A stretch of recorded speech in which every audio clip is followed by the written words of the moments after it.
थोड़ी सी रोमा जी। मंत्री जी आपके काफिले में कल हमला हुआ, क्या है पूरा मामला? कल करीब 8 साढ़े 8 बजे की बात है। रात के मड़गांव है, बड़ा प्यारा सा छोटा सा गांव है। भारतीय जनता पार्टी का हमेशा से स्नेह करने वाला गांव है। तो वहां के प्रधान के घर पे कार्यक्रम था, तो हम पहुंचे। पहुंचने के बाद मैं तो घर के अंदर चला गया जहां मीटिंग थी। बाहर एकदम से कुछ नवयुवक आए, मास्क पहने हुए थे और मुंह पे कपड़ा लपेटा हुआ था। तो पहले गाड़ियों पे लाठी डंडों से हमला किया और उसके बाद कुछ घरों से इंटरलॉक टाइलों से पथराव शुरू हुआ। तो सबने मुझे कहा बाहर चलिए, मैंने शोर सुन के। तो जब मैं बाहर निकला और गाड़ी में मुझे बैठाया गया, क्योंकि सुरक्षा कर्मी थे, उन्हें गाड़ी में बैठाया, तो ऐसा लग रहा था कि जैसा जंग का मैदान हो। ऊपर से छतों से बहुत बड़ी बड़ी इंटरलॉक टाइल्स। तो करीब 15-20 गाड़ियां क्षतिग्रस्त हुई। काफी जो युवा साथ थे उनको चोट लगी। भगवान का शुक्र है कि जितनी बड़ी वो ईंटें और टाइल्स थी कि किसी बच्चे के सिर पे नहीं लगी। मैं तो इसे भगवान का ही आशीर्वाद कहूंगा कि किसी के हाथ में लगी, किसी के पैर में लगी। तो चोटें हैं लेकिन किसी की जान नहीं गई। जिस तरह से हमला था उसमें किसी की जान भी जा सकती थी, मेरी भी जा सकती थी या किसी और की जान जा सकती थी। तो ऐसा लगता है जैसे सुनियोजित पहले से ही, बिना किसी बात के, बिना किसी उसके, एक तरह से पहले से ही तय किया हो कि ये काम होना है। इस तरह की घटना थी। कौन लोग थे मंत्री जी, पता चला? ये तो पता नहीं लगा, युवा थे यही बताया गया मुझे। चूंकि मैं अंदर था उस समय, मैं तो सबको नहीं देख पाया, मैं अंदर था।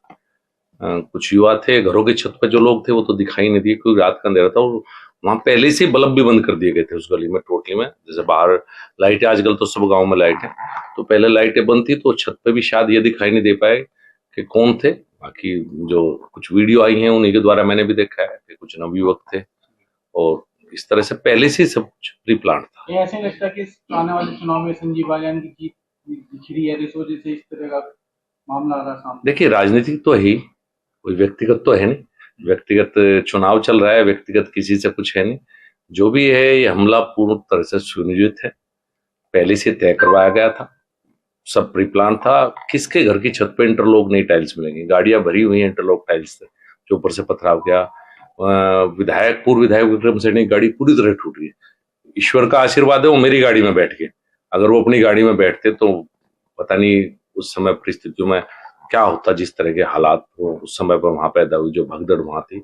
तो घरों की छत पर इंटरलॉक टाइल कभी नहीं होती, नई टाइल्स वो खरीद के पहले से ही घर की छत पर रखी गई थी। नई उम्र के लड़कों के हाथ में किताब होनी चाहिए थी, उनके हाथ में पत्थर दे दिए गए। देखिए, मैं जो आपने कहा, मैं भी इस बात से चिंतित हूं कि हमारे युवाओं को किसी न किसी बात पर दिग्भ्रमित किया जा रहा है और यही कारण है कि हमारी तरफ से अभी तक इसमें कोई रिपोर्ट दर्ज नहीं हुई है।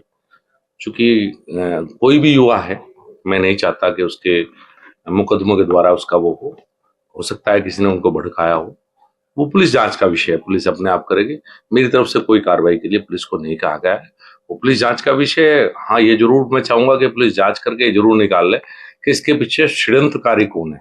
बच्चों की कोई दिक्कत नहीं है, बच्चे तो सबके ही हैं और बच्चे कहीं ना कहीं किसी बात पे आप कई बार बच्चों को भड़का देते हैं, लेकिन मुख्य षड्यंत्रकारी इस भूमिका में कौन था वो पुलिस जांच करके शायद निकाल लेगी। तार जुड़ जाते हैं, निकल जाते हैं, पुलिस से जांच का विषय। माननीय मुख्यमंत्री को मैंने सारी घटना से अवगत करा दिया है, तो कुछ इस तरह की जांच शायद हो कि भाई जिससे षड्यंत्रकारी का पता लग सके। किसी भी बच्चे के खिलाफ, किसी भी युवा के खिलाफ मैं व्यक्तिगत तौर पर कोई कार्रवाई नहीं चाहता, ना मेरी तरफ से तहरीर दी गई है। युवाओं के लिए क्या कहना चाहते हैं? मैं यही कहना चाहूंगा, बदलता हुआ उत्तर प्रदेश है।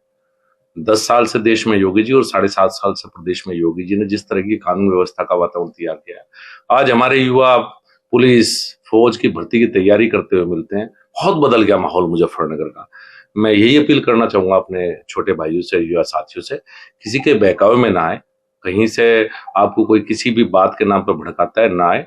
मैं किसी बच्चे का करियर खराब नहीं करना चाहता। मैं नहीं चाहता कि मेरी वजह से अगर किसी से कोई गलती हुई है, कोई बात नहीं, मेरी तरफ से मेरे मन में कोई बात नहीं है।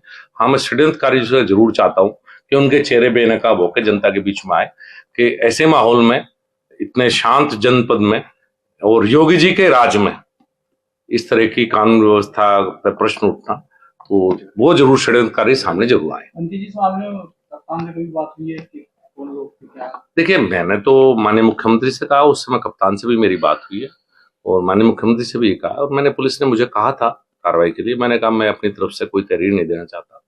मैं तो इसी को बताया ना, इसी को भगवान का आशीर्वाद मानता हूँ कि किसी की जान नहीं गई। अगर जान जाती तो शायद मैं किसको चेहरा दिखा पाता। मान लिया विक्रम सैनी अपनी गाड़ी में होते तो क्या परिणाम होता, या मेरे ऊपर जिस तरह से हमला हुआ, वहां तो ये किसी को पता ही नहीं था किसकी गाड़ी आए, किसके इतना भारी पथराव, किसी एक के भी सिर में लग जाती। तो मैं तो इसे भगवान का आशीर्वाद मानूंगा, कुछ नहीं हुआ, और मेरी तरफ से मैं कोई कार्रवाई इसमें अपनी तरफ से नहीं चाहता। ठीक है, धन्यवाद।